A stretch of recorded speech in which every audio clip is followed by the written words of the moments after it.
حضور پھرے، صحابہ کی جماعت ساتھ پھر گئی۔ حضور نے رخ انور تبدیل کیا ایک قبلہ سے، صحابہ کی جماعت نے اس کے ساتھ وہ رخ انور جو ہے وہ اپنا تبدیل کر لیا۔ اس کی وجہ کیا تھی کہ صحابہ ہر معاملے میں رسول صلی اللہ علیہ وآلہ وسلم کو ہر ایک چیز پہ، ہر دلیل پہ ترجیح دیتے تھے، ہر چیز پہ حضور کی طرف دیکھتے تھے۔ اچھا، حضور کی طرف دیکھنے پہ ایک مجھے حدیث یاد آئی، صحیح بخاری کی حدیث ہے، اس میں اچھا ایک عجیب بات ہے، ایک فقہی مسئلہ ہے، ظاہر ہے تمام فقہی مسائل جو ہیں وہ سنت سے اخذ ہوتے ہیں، اور سنت یہ ہے کہ ہم جب نماز میں قیام کرتے ہیں نا، تو نماز کے قیام میں حکم ہے کہ سجدہ گاہ پہ دیکھو، جہاں تم نے سجدہ کرنا ہے اس مقام پہ دیکھو، دائیں بائیں سامنے اوپر نیچے ادھر ادھر نہیں دیکھو، جہاں سجدہ کرنا ہے اس مقام پہ نظر رکھو۔ اسی طرح جب ہم رکوع میں جاتے ہیں تو حکم ہے بھائی پاؤں کی طرف دیکھو، جب ہم سجدہ کرتے ہیں تو وہاں حکم ہے کہ آنکھوں کو اس ڈائریکشن میں یہاں پہ رکھو، جب ہم تشہد میں بیٹھتے ہیں التحیات للہ والصلوات پڑھتے ہیں تو وہاں حکم ہے کہ اپنے گود میں دیکھو، دونوں ہاتھوں کی طرف کے درمیان تمہاری نظر رہے۔ اس وقت حالانکہ بیٹھے اسی حالت میں ہوتے ہیں، مگر سجدہ گاہ کی طرف ایسے ٹک ٹکی کر کے نہیں دیکھنا، جولی میں دیکھنا ہے، گود میں دیکھنا ہے۔ اب یہ سنت سے ماخوذ ہے نا، اور صحابہ سے بڑھ کے سنت کو جاننے والا کوئی نہیں تھا۔ اور سنت کیا ہے؟ قیام میں کہاں دیکھو؟ سنت کیا ہے؟ قیام میں کہاں دیکھو؟ جہاں سجدہ کرنا ہے، سجدہ گاہ کی طرف دیکھنا ہے، یہ سنت تھی۔ اب حدیث سنیے، صحابہ کہاں دیکھتے تھے؟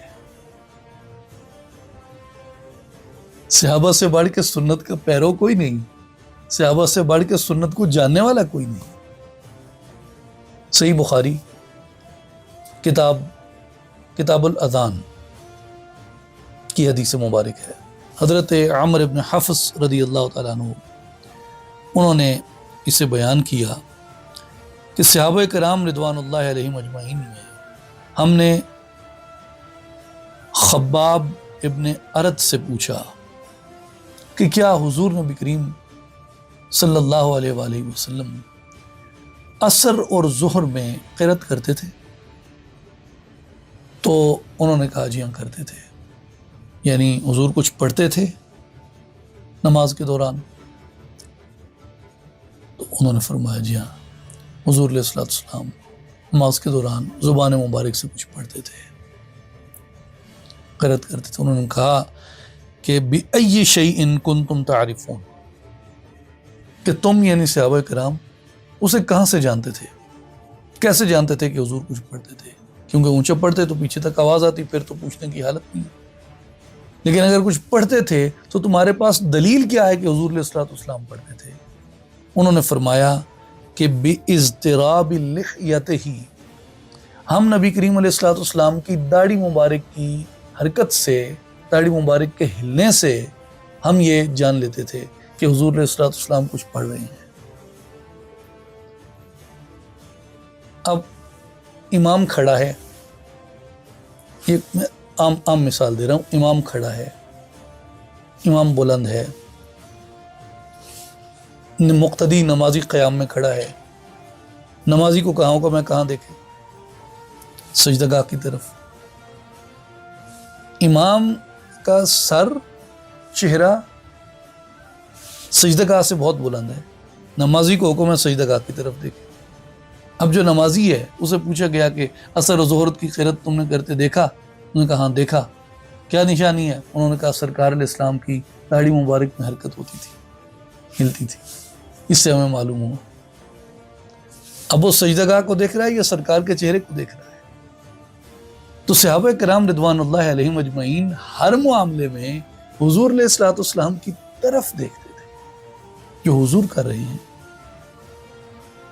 وہی ان کا دین تھا، وہی ان کا سب کچھ تھا۔